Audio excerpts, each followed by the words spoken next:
누가복음 11장 27절과 28절, 28절 두 절 말씀입니다.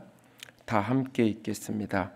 이 말씀을 하실 때에 무리 중에서 한 여자가 음성을 높여 이르되 아이를 뵌 태와 복이 있나이다 하니 예수께서 이르시되 오히려 하나님의 말씀을 듣고 지키는 자가 복이 있느니라 하시니라. 아멘. 기도합니다. 영광의 하나님, 사랑의 하나님, 이 시간 살아계신 주의 음성을 듣기 원합니다. 주께서 우리 가운데 말씀하시고 하늘의 생명과 하늘의 은혜로 충만하게 하여 주시옵소서. 아버지, 연약한 종을 십자가에 온전히 가려주시고 주님만 드러나시기를 간절히 원합니다. 주님께 온전히 위탁하고 맡겨드리오며 우리 주님 예수님 이름으로 기도드렸습니다. 아멘.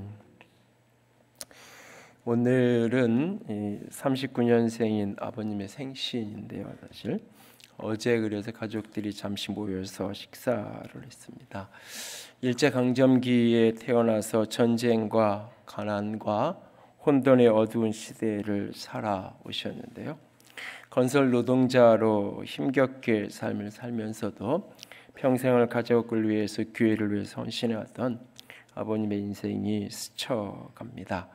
땀 흘린 만큼 그 대가만큼 인생을 살아오셨던 아버님의 삶은 어린 시절에는 제 눈에 한없이 때로는 무능하기도 하고 무력해 보이기도 했던 때도 있었습니다. 그러나 이제야 그 인생이 얼마나 귀하고 복된 삶이었는지를 조금씩 깨달아 가면서 그런 부모님을 주신 것에 대해서 감사하고 또 감사하게 됩니다. 이런저런 생각의 끝자락에 누구에게는 있다라고 이야기하는 내일이 내년 이맘때 또 이렇게 함께 둘러앉아서 따뜻한 밥 한 끼를 같이 할 수 있을까, 그런 생각을 문득 해보게 됩니다. 그러면서 좀 더 자주 찾아봐야 되겠다 마음은 생각을 하지만 또 마음뿐인 자신을 또 보게 됩니다.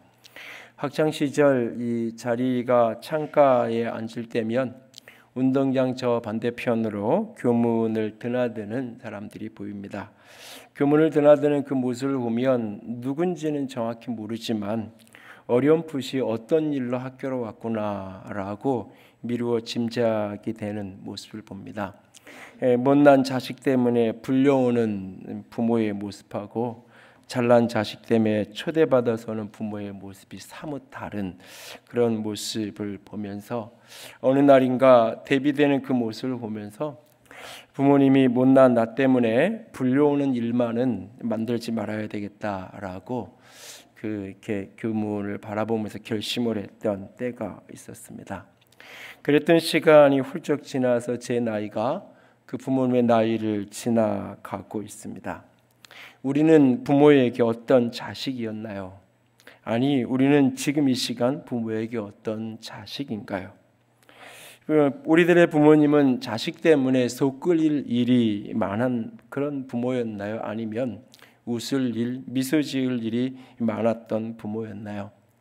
아마도 부모님에게 물어볼 수 있다면 수많은 속 끓일 일에도 불구하고 웃을 일이 더 많았다라고 하실 것입니다. 그리고 이제 자식을 키워가면서 우리는 자식 때문에 속 끓일 일이 많은 부모로 살아가고 있나요? 아니면 자식 때문에 웃을 일이, 미소 지을 일이 많은 그런 부모로 오늘을 살아가고 있나요? 크리스마스 시즌을 보내면서 예수님의 육신의 아버지와 어머니였던 요셉과 마리아를 떠올려 보게 됩니다. 그 아들 예수님 때문에 마리아와 요셉은 그 어머니와 아버지는 웃을 일이 많았을까요? 속 끓일 일이 많았을까요?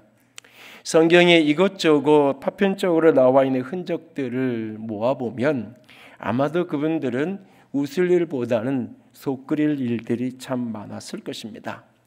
아들의 임신을 받아들이는 것부터 그들에게는 고통이었습니다. 육체적인 부정과 불륜이 아닌 성령으로 잉태되었다는 것 자체가 그들에게는 모험이고 위험이었습니다. 갑작스러운 해산의 과정도 순탄치 않았지만 출생과 더불어서 그 어린 아이를 안은 채로 난민 신세가 되어서 이방 땅을 그렇게 방황하며 떠돌며 살아야 했습니다. 10대의 예수님의 입에서 나오는 알뜰 모르듯한 말씀들은 여러 차례 그 부모를 당혹스럽게 했습니다. 어엿한 청년이 되어서는 하늘의 위대한 사명을 쫓아 살겠다는 아들에게 부모는 마치 외면당하고 버림당한 듯한 느낌을 받기도 했습니다. 그리고 어느 날 아들이 그 참혹한 십자가의 고통과 함께 죽어가고 있는 모습을 그 눈앞에서 바라보고 있어야만 했습니다. 모세의 법대로 정결 예식의 날이 차서 아이를 데리고 어린 아기 예수님을 안고 예루살렘에 올랐던 그날, 성령에 감동된 사람 시므온은 마리아와 요셉을 보면서 이렇게 이야기합니다. 칼이 내 마음을 찌르듯 하리라 라고 말씀합니다. 그 예수님의 어머니, 예수님의 아버지로 부름받아 살아가는 그 시간 동안 그들의 마음은 칼이 찌르듯이 아픔을 안고 살아야 했습니다. 그러나 그 모든 아픔에도 불구하고 그들은 아들 때문에 행복했고 아들 때문에 감사했고 자랑스러웠을 것입니다. 예수님은 그날 한 말 못하는 귀신을 쫓아내셨습니다. 귀신이 나가고 말 못하는 사람이 말을 하게 되자 온 동네 사람들이 놀랍니다. 놀란 그 일들을 보면서 그 와중에 어떤 사람들은 예수님이 귀신의 왕 바알세불로 힘입어서 저렇게 귀신을 쫓아낸다라고 생각합니다. 그 생각을 아시는 예수님은 그들의 말을, 그들이 생각 속에 있었던 것을 정확하게 반대되게 이야기합니다. 내가 만일 하나님의 손으로 너희들이 생각하는 것처럼 귀신의 왕 바알세불을 힘입은 게 아니라 하나님의 힘을 힘입어서 내가 귀신을 쫓아내고 있다면 너희 가운데 이미 하나님의 나라가 임한 것이다 라고 말씀하십니다. 이런 대화가 오가고 있는 그 시간, 그 무리 중에 있어서 한 여인이 음성을 높입니다. 소리 높여 그는 예수님을 향하여 이렇게 외칩니다. 당신을 뵌 태와 당신을 먹인 젖은 복이 있습니다 라고 외칩니다. 놀라운 능력을 행하시고 권위 있는 말씀을 선포하시는 예수님을 보면서 그 여인은 예수님의 부모가 한없이 부러웠나 봅니다. 저런 아들을 임신하고 저런 아이를 낳아 키운 부모라면 참 특별한 복받은 사람이다 라는 생각을 했던 것 같습니다. 여인은 예수님을 보면서 그 부모가 참 복 있는 사람이다 라고 칭찬하고 있습니다. 여인의 이런 음성을, 이런 소리를 들으며 예수님은 무슨 생각을 했을까요? 우리가 이런 이야기를 듣는다면 우리는 무슨 생각을 할까요? 자식 때문에 평생을 마음 졸이며 속 끓이며 살아야 했던 부모에게 잠깐이라도 위로가 되었다는 생각을 하지는 않을까요? 그래도 나 같은 아들 낳고 나 같은 자식 키워서 이런 부러운 소리, 이런 칭찬의 소리로 듣는 거라며 마음 한켠에서 우쭐대는 마음을 가져보지는 않았을까요? 갚을 길 없는 마음의 빚, 부모님에게 진 인생의 빚을 조금이나마 갚은 것 같은 위로와 격려를 받지는 않았을까요? 그러나 우리 주님은 우리와 달랐습니다. 그 순간 주님은 머뭇거림 없이 이렇게 말씀하십니다. 오히려 하나님의 말씀을 듣고 지키는 자가 복이 있다라고 우리 주님은 말씀하십니다. 잘나고 능력 있는 자식 덕분에 복이 있다라는 이야기 듣는, 그런 칭찬 듣는 부모보다, 그런 인생보다 오히려 하나님의 말씀을 듣고 지키는 사람이 진짜 복 있는 사람이다 라고 말씀하십니다. 저는 이 말씀을 읽는 그 순간 마리아가 예수님의 마음속에 분명히 오버랩됐을 거라고 생각합니다. 사람들은 예수님을 보면서, 잘나고 멋있는 아들을 보면서 저런 아들 낳아 키운 부모 참 복받은 사람이다 라고 생각하지만, 예수님은 내 어머니가 아들 잘 두어서 복받은 사람이 아니라 말씀을 듣고 지켜서 복 있는 사람이다 라고 말씀하십니다. 그날 갈릴리 나사렛이란 동네에 천사 가브리엘이 찾아옵니다. 다윗의 자손 요셉이라는 사람과 약혼한 처녀 마리아를 찾아옵니다.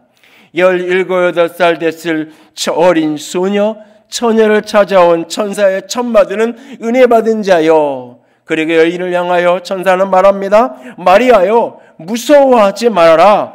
너는 하나님께 은혜를 입은 사람이다. 보라, 내가 잉태하여 아들을 낳으리니 그 이름을 예수라 하라 말씀하십니다. 남자를 알지 못하는데, 남자에 대한 경험이 없는 사람인데 어떻게 제게 그런 일이 있을 수 있습니까? 반문하는 마리아를 향하여 천사는 말합니다. 성령의 능력이 너를 덮을 것이다 라고 말씀하십니다. 도저히 감당할 수도 없고 10대 후반의 소녀가 약혼 상태에서 아이를 임신한다라는 감당할 수 없는 일이고, 이 일이 더군다나 부정한 관계가 아닌 성령의 임하심으로 덮으심으로 된다는 이해할 수 없는 메시지 앞에, 이 말씀 앞에 그녀는 믿음으로 반응합니다.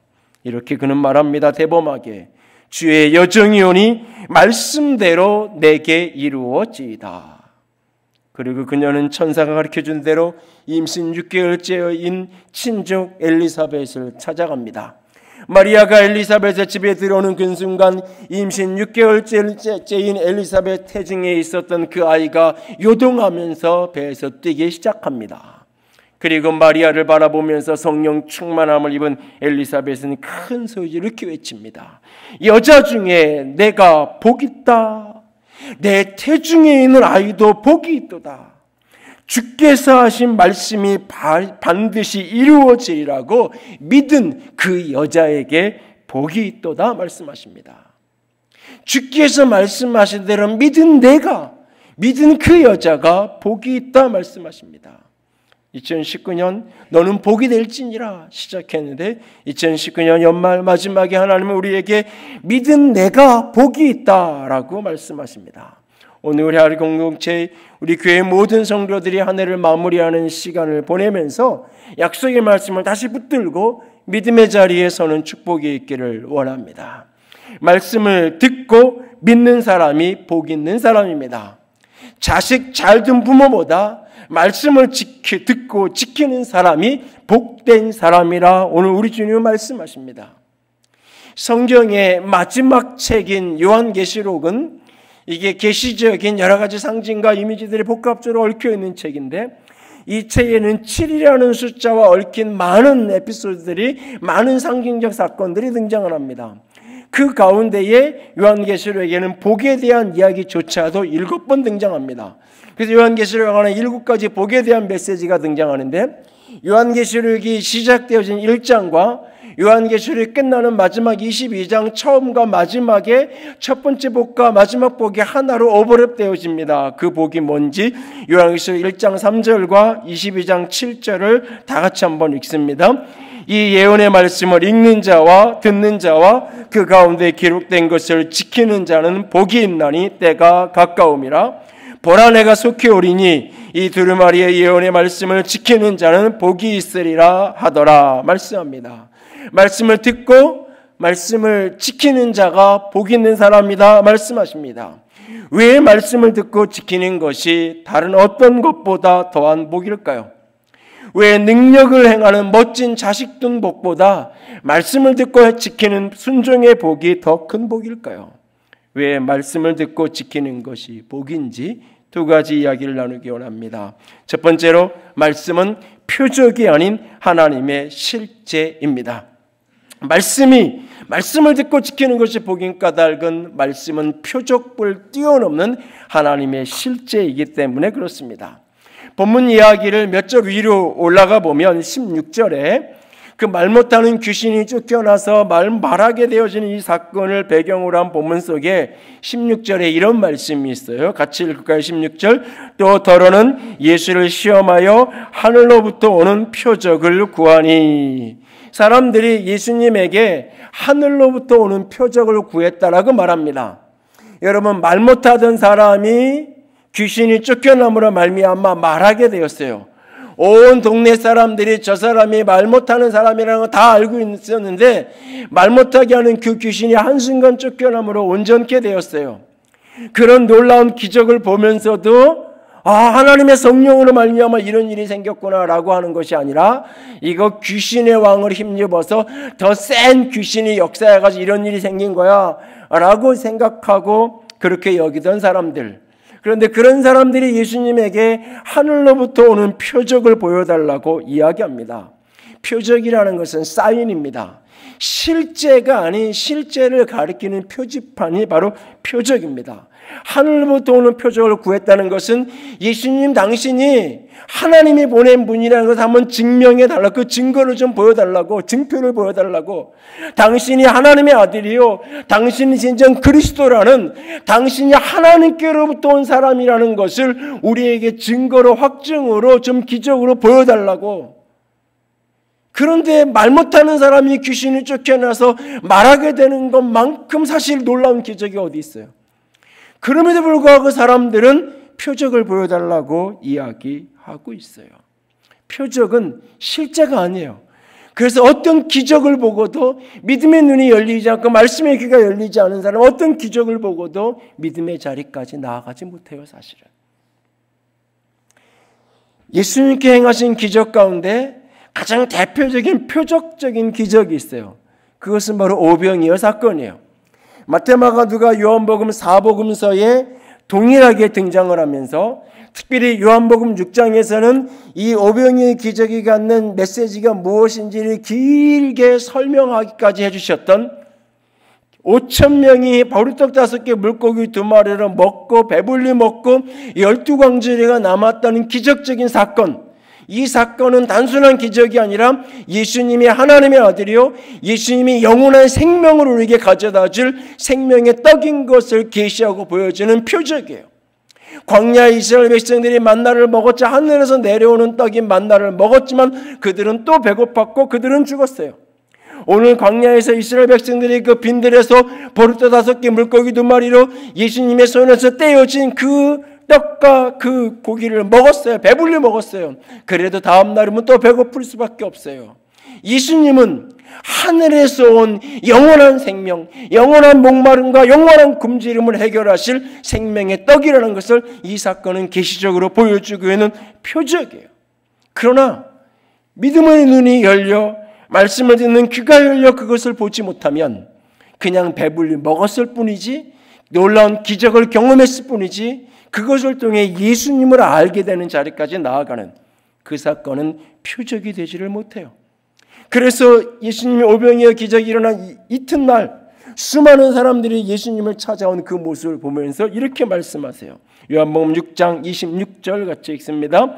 예수께서 대답하여 이르시되 너희는 너희에게 이르노니 너희가 나를 찾는 것은 표적을 본 까닭이 아니요 떡을 먹고 배부른 까닭이라 라고 말씀하고 계세요.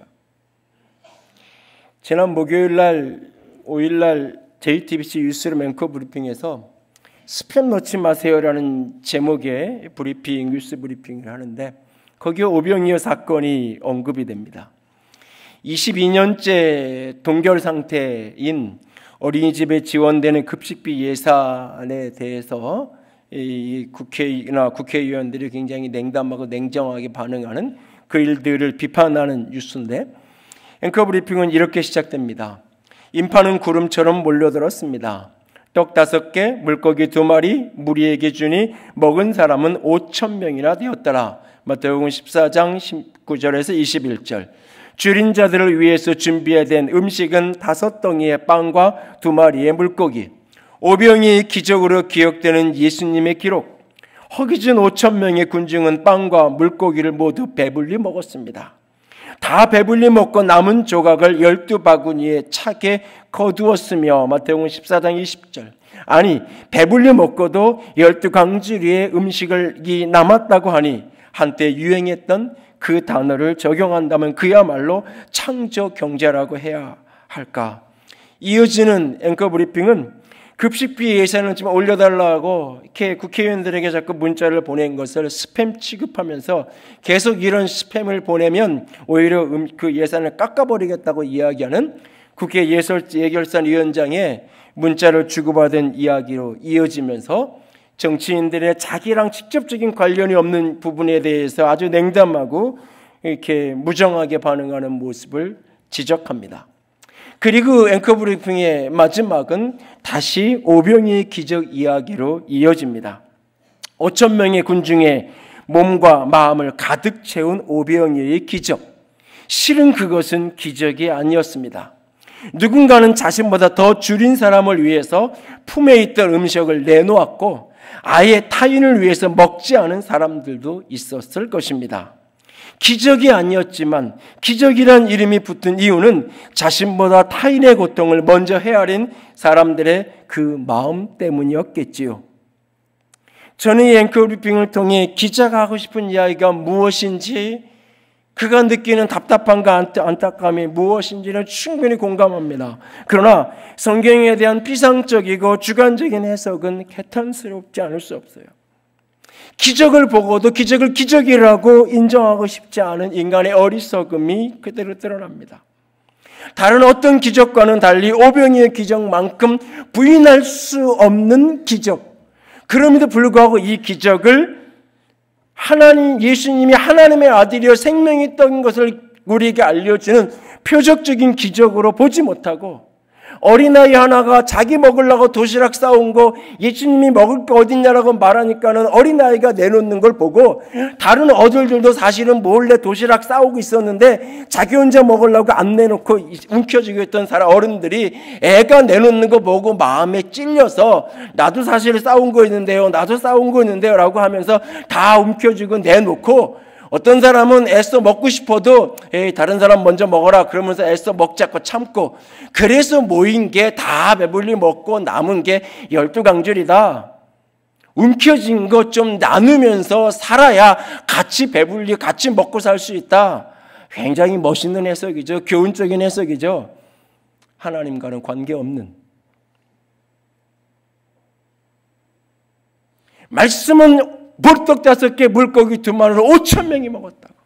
수많은 군중들이 그 다음 날도 예수님께 찾아온 이유는 자기 거 내어놓았더니, 그래서 예수님의 교훈이 감동돼서 찾아온 게 아니라 예수님 때문에 배불리 먹어서 찾아왔다고 이야기하고 있어요. 분명히 그 사건은 기적이에요. 무엇을 보여주는? 예수님이 생명의 떡이라는 것을 보여주는 표적이에요. 근데 귀가 열리지 않으면, 말씀이 열리지 않으면 기적에서 표적이 보이지 않아요. 그런데 말씀은 이 표적보다, 기적보다 더 뛰어난 거예요. 말씀은 하나님의 실제예요. 그래서 기적을 보고도 믿음이 생기지 않는데 말씀을 들으면 때론 믿음이 생기는 거예요. 기적을 체험하고 기적의 떡을 먹고 기적의 현장을 경험해도, 기적으로 병이 나고 기적으로 인생의 문제가 해결돼도 믿음이 안 생기는데 말씀이 들려지면 믿음이 일어나는 거예요. 왜? 말씀은 하나님의 실제이기 때문에. 살아있는 하나님의 말씀, 이것은 하나님의 실제이신 예수 그리스도 그분이에요. 그래서 하나님의 말씀을 듣는 것은 하나님의 음성을 듣는 것이고, 하나님의 말씀을 듣지 않는 것은 하나님을 거역하는 거예요. 말씀을 듣고 지킨다는 것은 하나님의 실제를 듣고 하나님의 실제를 경험하며 살아가는 거예요. 태초 이전에, 태초에 말씀이 계셨어요. 그리고 그 말씀은 곧 하나님이셨어요. 말씀이신 그 하나님께서 2000년 전에 역사 속에 사람이 되어 이 땅에 내려오셨어요. 그가 곧 독생하신 하나님이요, 그가 곧 성탄하신 예수 그리스도 그분이에요. 요한복음 1장 1절과 14절 같이 읽습니다. 태초에 말씀이 계시니라. 이 말씀이 하나님과 함께 계셨으니 이 말씀은 곧 하나님이시니라. 말씀이 육신이 되어 우리 가운데 거하심에 우리가 그의 영광을 보니 아버지의 독생자의 영광이요 은혜와 진리가 충만하더라. 말씀은 하나님의 실제입니다. 그리고 말씀은 하나님의 성령의 감동을 통해 성경으로 기록된 말씀으로 우리에게 이렇게 기록되어서 주어졌어요. 흙으로 지어진 사람을 하나님의 생기, 하나님의 호흡이 불어넣어질 때에 흙으로 만든 조각상에 불과한 그 인간 존재가 살아있는 생명, 살아있는 생명이 되었던 것처럼 인간 모세가, 인간 바울이 썼던 그 글들 위에 하나님의 성령이 감동하심으로 말미암아 그 글이 하나님의 말씀으로 하나님의 생명이 되도록 하나님이 일하신 거예요. 그래서 성경은 하나님의 숨결이요 하나님의 호흡이에요. 그래서 우리는 이 성경을 통해 하나님의 실제를 경험하고 성경을 통해 하나님의 실제를 만나게 되는 거예요. 그렇게 하나님의 실제이신 말씀이 사람이 되어 이 땅에 오신 예수님, 하나님의 말씀인 실제, 그것이 성령의 숨결로 기록되어서 우리 가운데 주어진 하나님의 성경, 그리고 이 성경을 따라 성령의 기름 부음 가운데 선포되어진 예수의 복음, 영광의 복음이 곧 하나님의 말씀이요 하나님의 실제예요. 태초에 빛이 있으라 하셨던 그 말씀이 곧 하나님이세요. 어디운데 빛이 있으라 말씀하셨던 그 말씀이 오늘 우리 가운데 온통 이 세상 신에 의해서 어두워지고 가려진 인간의 내면에 예수 그리스도에게 있는 하나님의 영광을 아는 빛을 비추는데 어떻게 말씀으로 빛이 비춰지는 거예요. 그래서 주의 말씀을 들을 때에, 복음이 들려질 때에 그것이 하나님의 말씀이 내 영혼을 뚫고 들어오게 되는 거예요. 그래서 성경은 오직 주의 말씀은 세세토록 있도다, 너희에게 전한 복음이 곧 이 말씀이니라 말하는 것입니다. 우리가 받은 복음, 우리가 붙들고 우리가 읽고 있는 이 성경, 이것이 하나님의 말씀이요, 이것이 하나님의 실제예요. 그러므로 하나님의 말씀을 듣고 지키는 것은 단순한 표적을 경험하는 게 아니에요. 그 단순한 어떤 기적 하나를 만나는 것보다 훨씬 더 복이 있는 거예요. 왜? 하나님의 실제를 경험하고 하나님의 실제 음성을 듣고 하나님의 실제 앞에 내가 응답하는 것이 바로 말씀을 듣고 말씀 앞에 순종하는 여정이기에, 그것이 어떤 기적을 경험하고 어떤 신비를 체험하는 것보다 더 큰 복 있는 인생의 모습인 거예요. 말씀을 듣고 지키는 것이 왜 복이냐고요? 그 말씀은 하나님의 실제이기 때문에 그렇습니다. 두 번째로, 말씀은 경전이 아닌 하나님의 생명입니다. 말씀을 듣고 지키는 것이 복인 까닭은 이 말씀은 단지 기독교의 도리, 기독교의 교리를 가르쳐주는 기독교적인 어떤 수양을 통해서 득도에 이르게 하는 원리를 깨닫게 해주는 경전이 아니라 이 말씀은 하나님의 생명입니다. 말씀을 듣고 순종하면, 말씀을 지켜가면 생명에 이르고, 말씀을 잃어버리면 사망에 이르는 거예요. 말씀을 열심히 따라가면 내가 득도해서 멋있는 기독교인의 최고의 어떤 수준에 도달하는 것이고, 말씀을 지키지 않으면 기독교인이라고 말하지만 좀 수준 낮은 신앙인이 되는 게 아니에요. 열심히 수양을 했지만 득도하지 못한 그런 어떤 낙오자와 같은 그런 기독교인이 되는 걸 말하는 게 아니에요. 말씀을 듣고 순종하면 생명에 이르는 것이고, 말씀을 듣지 못하고 그래서 말씀을 따르지 못하면 그런 영원한 죽음에 이를 수밖에 없는 게 인생이에요. 그래서 오병이의 기적의 결론부에 가서 예수님은 영은 살리는 것이라고 말해요. 육은 무익한 것이라고 말해요. 그러면서 내 말이 영이고 내 말이 생명이다 라고 말씀하고 계세요. 여러분, 본문의 이야기를 뒤로 이어져 내려가서 읽으면 29절 이하에 예수님이 수많은 사람들에게 책망하며 이렇게 말합니다. 이 악한 세대가 표적을 구하는데 내가 너희들에게 보여줄 표적은 요나의 표적밖에 없다고 말합니다. 요나가 니느웨 사람들에게 표적이 되었던 것처럼 너희들 가운데 지금 인자가 표적으로 여기 서 있다라고 예수님께서 말씀하십니다.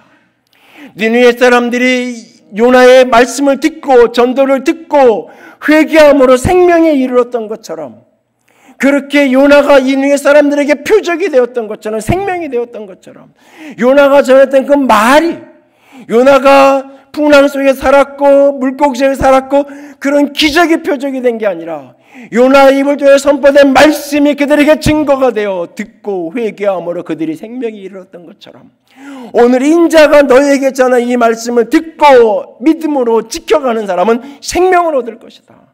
그러나 말세에, 그러나 심판의 때에 너희들이, 오늘 말씀을 듣지 못하고 말씀을 지키지 못하고 순종하지 않는 너희들이 심판의 날에 더 견디기 힘들 거다. 왜? 요나보다 더 큰 이가, 솔로몬보다 더 큰 이가 여기서 외치는데도 너희가 듣지 않고 너희가 지키지 않으니까. 말씀을 듣고 지키는 것은 생명이고, 말씀을 듣지 못하고 그래서 따라가지 못하는 것이 바로 사망이에요. 누가복음 16장에 부자와 거지 나사로의 이야기가 나옵니다. 이 비유는 예수님을 비웃고 돈을 좋아하는 바리새인들을 향해서 예수님이 책망하기 위해서 하시는 비유의 이야기예요. 책망 섞인. 돈을 좋아하고 예수님을 은근히 비아냥거리는 그런 사람들을 책망하기 위해서 예수님이 하신 비유의 이야기예요. 좋은 옷을 입고 날마다 파티를 즐기는 한 부자. 그리고 너무너무나 가난해서 그 집에서 그 부잣집이 상에서 떨어지는 것들을 통해서 생명을 연명해야 되는 거지 나사로. 그런데 둘 다 죽었죠. 그런데 이 부자는 그날 그 음부의 고통 속에서 꺼지지 않는 불구덩이 속에서 고통받는 자리에 있고, 이 거지 나사로는 아브라함과 그의 품에 안겨져 있어요. 이 부자가 아브라함의 품에 안겨져 있는 그 나사로를 바라보면서 아직 세상에 살아있는 자신의 형제들을 위해서 아브라함에게 이렇게 간청을 해요. 나사로를 내 아버지의 집에 보내주십시오. 내 형제 5이 있는데 그들에게 증언하여 그들로 하여금 이 고통받는 곳에 좀 오지 않도록 이야기하도록 좀 나사로를 살려 보내주십시오. 그때 아브라함은 말합니다. 그들에게 모세와 선지자들이 있으니 그들에게 들을 것이니라. 부자는 확신범전 아주 단호하게 아브라함의 말을 부정합니다. 아니요, 그렇지 않습니다. 그렇지 않습니다. 아버지 아브라함이여, 만일 죽은 자에게서 그들에게로 가는 자가 있으면 회개할 겁니다. 아니요, 죽은 자가 살아나는 사람이 있으면 그 말을 듣고 회개할 거예요. 그는 말씀의 능력을 알지 못하는 사람이에요. 말씀이 생명인 것을 경험해보지 못한 사람이에요.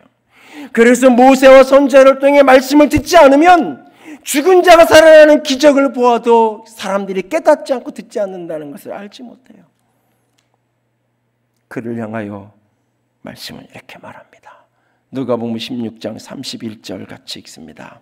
이르되 모세와 선지자들에게 듣지 아니하면 비록 죽은 자 가운데서 살아나는 자가 있을지라도 권함을 받지 아니하리라 하였다 하시니라.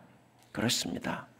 모세와 선지자로 대표되어지는 하나님의 말씀, 기록되어진 성경, 선포된 말씀을 듣지 않는 사람은 어떤 기적을 보아도 듣지 않습니다. 죽은 자가 살아나도 말씀의 귀가 열리지 않은 사람은 듣지 못합니다. 목회를 해오면서 수없이 느낀 안타까움입니다.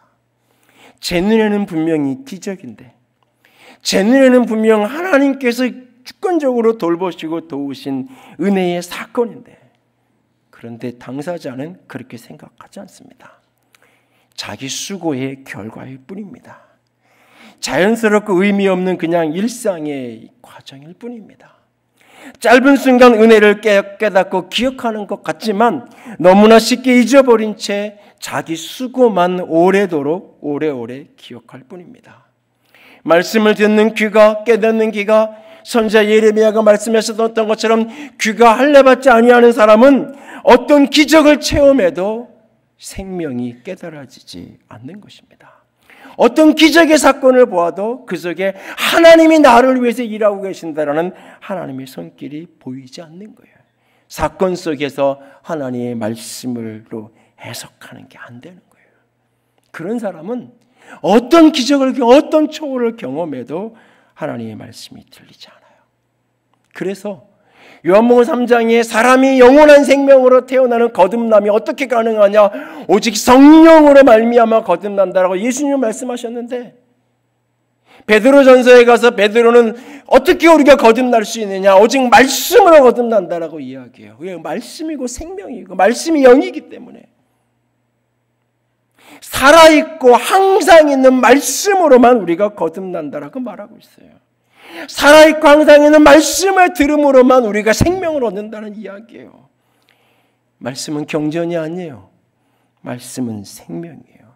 하나님의 실제요, 하나님의 생명이에요. 그래서 내가 말씀을 듣고 지킬 때 난 하나님의 실제를 맛보게 될 것이고, 말씀을 듣고 지켜갈 때 우리는 영원한 생명을 경험하게 되는 거예요. 왜 말씀을 듣고 지켜가는 것이 그렇게 복인가? 그것이 하나님의 실제를 경험하는 현장이요, 그것이 영원한 생명, 하나님의 생명을 내가 누리는 길이기에 그것이 참된 축복의 길인 거예요. 능력 있고 잘난 자식을 둔 부모가 되는 복보다 더한 복이 말씀을 듣고 지키는 복이에요. 우리는 지난 2019년 한 해를 지나오면서 얼마나 말씀을 듣고 지켰나요? 얼마나 말씀 앞에 순종하며 살았나요? 얼마나 풍성한 생명을 누리셨나요? 하나님의 실제를 얼마나 체험하며 살았나요? 어떤 기적을 경험했든지 어떤 사건을 경험했든지가 아니라 그 속에서 얼마나 하나님의 말씀을 들었고 그 속에서 얼마나 하나님의 말씀 앞에 응답했느냐가 그를 오늘 풍성한 삶으로 빚어 놓았을 것입니다. 요나의 표적을 잊지 마십시오. 그날 요나에게 하나님의 말씀이 임했습니다. 그러나 요나는 하나님의 말씀을 듣고자 하지 않았습니다. 자신이 갖고 있는 정치적인 이데올로기, 자신이 취하고 있는 정치적인 지향점, 그것이 하나님의 말씀하고 충돌할 때 그는 하나님의 말씀에 순종할 수 없었어요. 이데올로기라는 것, 이념이라는 건 그만큼 무서운 거예요, 사실은. 하나님의 말씀보다 유대인이라는 이 이데올로기가 더 강한 거예요. 나는 니느웨의 복음을 전할 수 없어요. 하나님의 말씀을 전할 수 없어요. 하나님의 말씀을 들었지만 그는 지키지 않아요. 순종하지 않아요. 그리고 하나님의 낯빛을 피해 다시스로 가는 배에 몸을 실어요. 말씀으로 듣지 않는 당신의 선지자에게 하나님은 바람과 풍랑으로 말씀하세요. 휘몰아치는 바람과 풍랑 속에서 선지자는 하나님의 음성을 듣고 있어요. 이 바람을 일으키는 자가 하나님이요 이 풍랑을 가져온 분이 하나님이라는 걸 알고 있어요. 왜? 나 때문에. 그는 사람들에게 이야기해요. 이 모든 일은 나 때문입니다. 네가 누군데? 나는 여호와를 경외하는 사람입니다. 나는 하나님 믿는 사람입니다. 나는 하나님을 두려워함으로 섬기는 사람입니다. 그런데 나는 지금 하나님 말씀 듣고 싶지 않아서, 하나님 말씀대로 살고 싶지 않아서 나는 지금 다시스를 가는 겁니다. 그래서 지금 하나님이 풍랑을 일으키신 겁니다. 나를 죽이십시오. 나를 저 바다에 던져버리면 당신들은 살 겁니다. 죽어도 나는 하나님 말씀 순종 못하겠다는 거예요. 하나님이 풍랑으로 말씀하시는데 돌이켜 사명의 길을 가라고, 돌이켜 순종하라고 말씀하시는데 그는 듣지 않는 거예요. 우여곡절 끝에 바다에 던져지고 물고기 뱃속에서 3일 밤 3일 낮을 보내면서 그때야 처절하게 회개하고 구살생으로 그가 다시 물고기에서 토해내져서 땅을 밟게 되었어요. 두 번째, 하나님의 말씀이 그에게 다시 임해요. 저 큰 성읍 니느웨에 가서 말씀을 전하라고. 그는 마지못해 이제야 갑니다. 가긴 갑니다. 니느웨는 3일길에 되는 큰 성이에요. 그런데 그는 하루 동안만 말씀 전해요. 3일길이나 되는 도시를 마지못해 왔으니까 최소한 죽지 않을 만큼만 순종하는 거예요. 하나님이 무서워서. 그런데 그런 초라하고 부족한 선지자의 외침에도 니느웨 성 사람들은 듣고 회개해요. 듣고 말씀 앞에 믿음의 반응을 해요. 저 왕에서부터 저 어린 종까지 다 죄를 뒤집어쓰고 하나님 우리에게 한 번만 기회를 달라고 회개하며 엎드려요. 긍휼하시고 자비하신 하나님은 마음을 돌이켜서 그들에게 은혜를 베푸세요. 하나님의 선지자는 분노해요. 하나님의 사람은 성이라는 걸 주체할 수 없어요. 화가 나서. 그러면서 하나님 앞에 기도하는 거예요. 니느웨를 멸망시켜 주세요. 니느웨를 심판해 주세요. 자기 이데올로기를 가지고 자기 이념을 가지고 하나님께 강요하는 거예요. 하나님 이렇게 해달라고 분노하면서. 하나님의 말씀을 듣고 순종했던 니느웨 성 사람들은 생명을 드렸는데, 하나님의 말씀을 들었다고 하고 하나님을 경외하는 자라고 하는 사람은 하나님의 말씀을 듣고 순종하지 아니하므로 그는 지옥이 돼 있어요. 그의 마음에. 그래서 요나서의 끝자락은 씩씩거리는 하나님의 사람과 생명을 누리는 니느웨 성 사람들이 대비적으로 등장하는 스토리.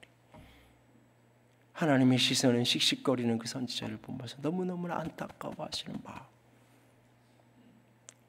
예수를 믿는다고 하는 우리는 중심으로 말씀을 듣고 있나요? 예수를 믿는다고 하는 우리는 주일날 오전 이렇게 예배당에 찾아서 다 예배하고 하나님 믿는 사람이라고 하는 우리는 진정 삶으로 하나님의 말씀을 듣고 지켜가고 있는, 말씀을 듣고 지키는 복을 누리는 인생을 살아가고 계신가요? 주중에 장인 장모님이 다녀가셨습니다. 최근 기도 가운데 깨달은 말씀을 아내에게 나눠주셨습니다. 내가 자식들에게 남겨주고 도와주기를 그렇게 원하니 그럼 그렇게 해라. 그런데 앞으로는 더 이상 내 아이들을 내가 돕지 않을 거다. 내가 해라. 안 됩니다, 하나님. 제가 잘못했습니다. 하나님이 도와주시고 하나님이 붙들어 주셔야 합니다. 하나님이 쓰시고자 할 때 자신의 전부를, 전 재산을 하나님께 드렸던 분들이에요. 하나님이 허락하셨다는 말 한마디에 대학 졸업한 딸아이가 지하실 30평 개척교회 전도사에게 시집 간다고 할 때 말없이 그 길을 보냈던 분들이에요. 그런데 늘 하나님 먼저로 살아가느라 자식들 넉넉하게 해주지 못한 것이 미안하고 아팠나 봅니다. 그래서 어떻게든 마지막으로 할 수 있는 것, 움킬 수 있는 것 해서 자식들에게 조금이라도 남겨주고 싶었나 봅니다.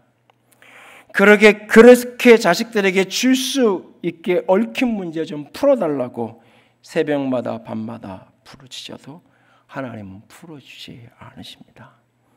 왜냐하면 그 자녀들을 하나님이 돕고 그들의 인생에서 하나님이 일하시기 위해 하나님은 그 부모를 그렇게 묶어 두셨던 겁니다. 그런데 하도 애원하고 또 애원하니 마지못해 하나님이 져주시기로 한 것입니다. 그래, 내가 풀어줄게.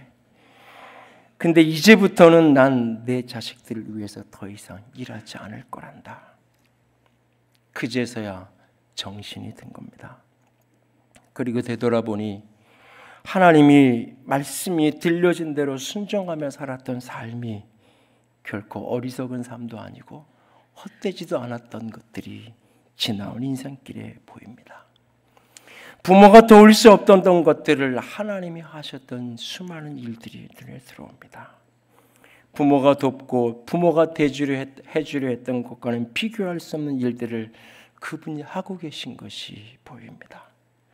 그런데도 여전히 자식들 걱정을 놓지 못하는 자신들이 얼마나 믿음 없는 장로여 권사였는지를 이제야 깨닫고 회개하게 된 겁니다. 그렇게 회개하고 돌이켜 남은 시간 자식들에게 더 남겨주기 위해 사는 것이 아니라 자식들은 하나님 손에 맡겨드리고 하나님이 내게 원하시는 삶을 살아가겠다고 결단했다고 합니다. 그러자 하나님은 묶였던 것들을 풀어내시며 일하기 시작하십니다. 그분들을 통해 하나님이 하셔야 될 당신의 일을 시작해 가시는 겁니다. 저는 이야기를 전해 듣고는 앞으로 얼마나 더 인생을 살아계실지 알지 못하지만 마지막까지 하나님을 위해 들려진 말씀에 순종하며 사는 분들 되시기를 간절히 기도하며 감사했습니다.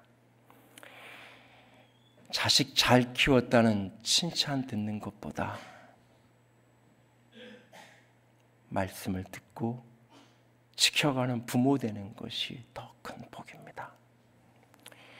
능력 있는 자식 두었다라는 칭찬 듣는 복보다 말씀 듣고 순종하는 자식 둔 복이 더 큰 복입니다.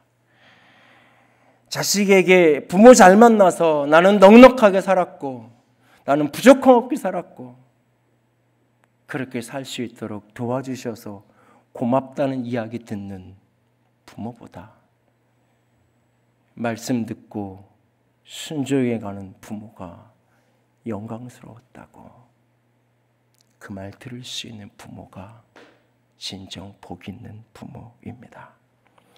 주님 다시 오실 그날 영광의 주님 앞에 서는 그날 주님께서 내게 말씀 듣고 순종하는 내가 복 있는 사람이다, 그 말 들을 수 있다면 그 사람이 가장 큰 복 있는 사람입니다.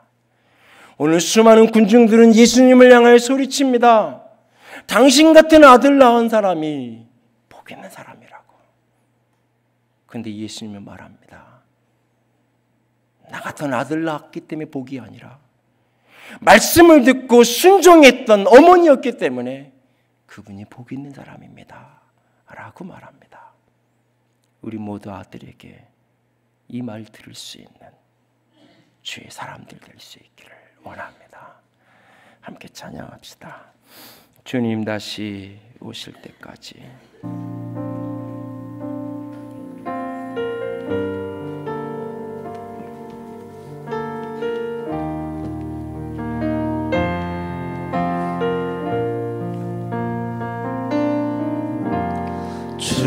주님 다시 오실 때까지 나는 이 길을 가리라.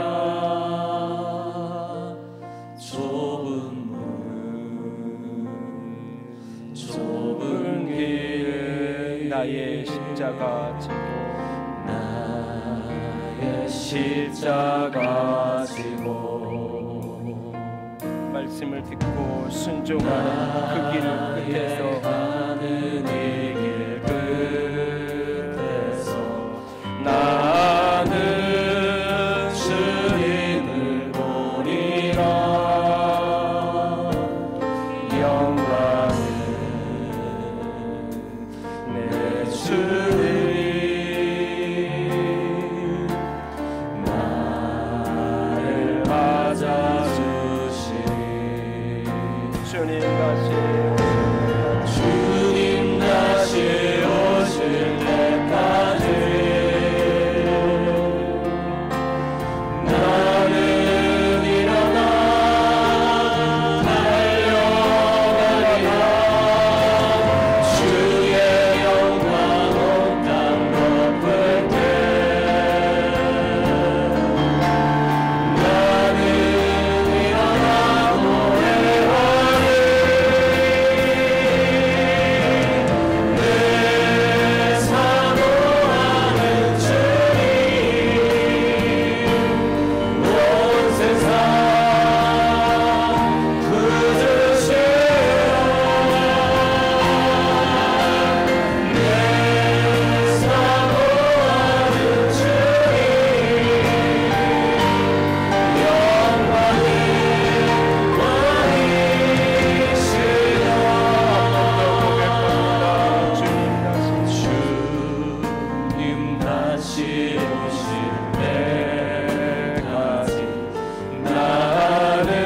말씀을 듣고 지켜가는 그 길을 가기 원합니다. 말씀을 듣고 순종하는 그 길이 때로는 좁은 길이어도 그 길이 생명의 길이기에 나의 십자가 지고 따라가리라. 나의 가는 이 길 끝에서 말씀을 듣고 따라가는 순종하는 그 길 끝에서 나는 주님을 보게 될 것을 믿습니다. 영광의 주님을 맞는 그날까지 말씀을 붙들고 순종하며 살아갑니다.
기도합니다. 주님, 내가 진정 어떤 복을 구하며 살았는지요. 자식 잘 두었다는 복, 자식 잘 키웠다는 복보다 말씀 듣고 지켜가는 복이 얼마나 큰 복인지를 다시 한번 깨닫게 하시옵소서. 우리의 자녀들이 세상에 그 무엇이 되는 것 이전에 말씀 듣고 순종해가는 우리 아이들이 되기를 원합니다. 주님, 우리를 붙들어 주시옵소서. 같이 기도합니다. 사랑의 하나님, 영광의 하나님, 우리를 붙들어 주시옵소서. 아버지, 우리의 마음이, 우리의 영혼이, 우리의 온 마음이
당신을 뵌 태와 당신을 먹인 젖이 복이 있다. 우리의 자녀들이 누군가에게 이 말을 듣는 그 순간, 아니요, 오히려 하나님의 말씀을 듣고 지키는 그가 복 있는 분이십니다라고, 그렇게 우리의 부모들을 기억하고 바라보며 고백할 수 있는 하나님, 그런 사람 되고 싶습니다. 그런 복 있는 사람, 복된 사람으로 살고 싶습니다. 우리를 도와 주시옵소서. 말씀을 듣고 지켜가는 은혜를 부어 주시옵소서. 주님 사랑합니다. 주의 이름으로 축복합니다. 우리 주님 예수님 이름으로 기도드렸습니다. 아멘. 이제는 우리 주 예수 그리스도의 은혜와 하나님 아버지의 놀라우신 사랑하심과 성령 하나님의 교통하시며 기름 부으시는 그 은혜가 오늘도 말씀을 듣고 지키는 순종이 복된 사람 되기를 작정하는 모든 이들을 위해 이제로부터 영원토록 함께 있을지어다. 아멘.